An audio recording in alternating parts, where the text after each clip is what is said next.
बहू के हाथ। घर की बहू शीना को इस बात का बड़ा घमंड था कि जिस काम में वो हाथ डालती थी वो काम अच्छा हो ही जाता है। शीना की हर बात में हाथ का इस्तेमाल जरूर होता था।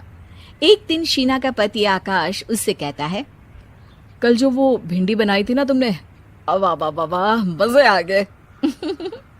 मैंने अपने हाथों से बनाई थी। मेरे हाथों में वैसे भी जादू है, जिस चीज को छू लेती हूँ सोना बन जाती है। अब ये थोड़ा ज्यादा हो रहा है। मतलब अगर हर चीज को छू के सोना ही बना देती हो तुम, तो हमारे नाम के पीछे भी अंबानी ही लगा देते हम। चुप रहो, मुंह पे हाथ रख लो, कुछ भी बोलते रहते हो। शीना की सास बगिया से पूजा के लिए फूल चुन रही थी। सुंदर, अति सुंदर, कितने प्यारे गुलाब के फूल हैं। भगवान जी खुश हो जाएंगे। मैंने अपने हाथों से जो पौधा लगाया था, मेरे हाथों की कोई भी चीज बेकार नहीं जाती। हाँ बेटा, सही कह रही है। इसीलिए तो तुम्हारे पिताजी से मैंने अपने बेटे के लिए तुम्हारा हाथ मांगा था। और उन्होंने हाथों हाथ में मेरा हाथ आपकी बेटी के हाथ में दे भी दिया था। हाँ बेटा, वो तो है, पर मुझे ये बता, तू ये हर बात में हाथ क्यों बीच में लेकर आती है? माँ जी, पंडित जी ने हाथ मेरा देखकर नैनीताल में कहा था कि मेरे हाथ जगन्नाथ हैं, मेरे हाथों से कभी कोई काम नहीं बिगड़ेगा। तो मेरे हाथों की तारीफ तो मुझे करनी पड़ेगी ना। हाँ हाँ, ठीक ही कह रही हो वैसे। तो मिलाओ हाथ इसी बात पर। शीना को न सिर्फ इस बात पे गर्व था कि उसके हाथ से सब अच्छा होता है, बल्कि घर के सारे काम भी वो पहले अपने हाथ से करती, फिर कोई दूसरा उन कामों को कर पाता। एक दिन शीना कपड़े धो रही थी। अरे घर में वॉशिंग मशीन है तो सही, खुद क्यों थक रही हो? कपड़े पहले मेरे हाथ से धुलेंगे, फिर वॉशिंग मशीन से। पहले हाथ की सफाई, फिर मशीन की धुलाई। अगर आज डाकू गब्बर सिंह होता ना, तो वो ये हाथ मुझे दे दे ठाकुर, तुमसे जरूर कहता, और मैं तो दिलवा भी देता तुम्हारे हाथ। हर एक काम में हाथ बटाओ, ज्यादा जुबान न चलाओ, वरना दूंगी एक उल्टे हाथ से। क्या दोगी? कपड़े दूंगी, लो निचोड़ो। ऐसे ही एक दिन, अरे बहू, ये सोफे पर चढ़कर हाथ से पंखा क्यों घुमा रही हो? माँ जी, क्योंकि मेरे हाथ से घूमेगा तो ज्यादा अच्छे से हवा देगा। अरे बेटा, फिर तो तुम गाड़ी का पहिया भी हाथ से घुमा के मायके जाया करो। एक बार आकाश ने घर पर कार लाने की बात छेड़ी। माँ, सोच रहा हूँ कि एक कार लेकर आता हूँ। ले ले बेटा, क्यों नहीं? अरे पैसे हो तो हवाई जहाज भी ले लेना। हाँ, पैसा तो हाथ का मेल है, ले लेते हैं। इस हाथ पैसे देंगी, उस हाथ कार ले लेंगी। मुझे तो लगता है कि बहू कार भी अपने हाथों से धक्का लगाकर घर लाएगी।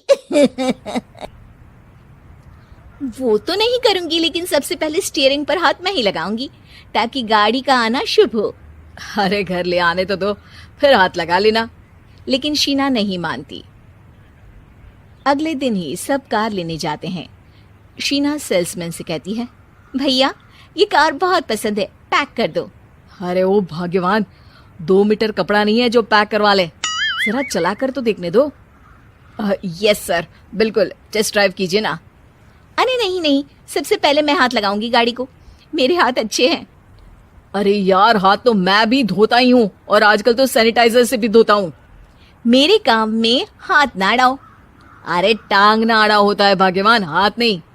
शीना ड्राइविंग सीट पर बैठ जाती है और आकाश उसे गाड़ी के फंक्शन समझाता है। देखो शीना, ध्यान रखना, ये है स्टीयरिंग, इससे राइट लेफ्ट जाएंगे। ये है एक्सेलरेटर, इससे स्पीड कंट्रोल कर सकते हैं, और उसी के पास में है ब्रेक, जो तुम्हारी जुबान में शायद मिसिंग है। ठीक है, ज्यादा भी सिखाने की जरूरत नहीं है। मेरी माँ तो कहती है कि मैं अगर अपनी शुभ हाथ लगा दूं तो जग घूम जाए।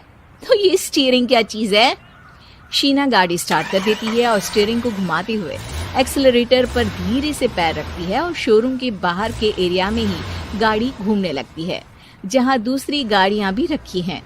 देखा मेरे हाथों का कमाल। अब ब्रेक दबा दो, आगे गाड़ी है। शीना आगे गाड़ी देखकर घबरा जाती है और पाँव गलती से एक्सीलरेटर पर पड़ जाता है। कार आगे खड़ी एक बड़ी गाड़ी में घुस जाती है।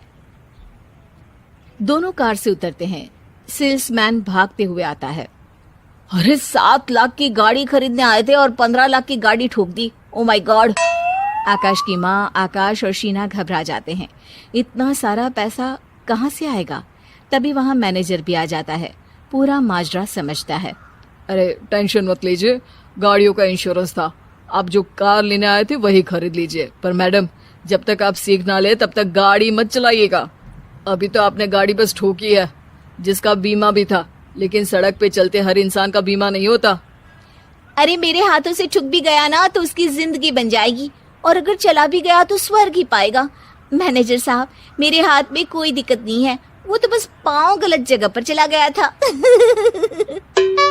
शीना की बात सुनकर आकाश अपना सर पीटता है और उसकी सास अपने हाथ से खुद का मुंह छिपा लेती है और मैनेजर हाथ जोड़कर माफी मांग लेता है।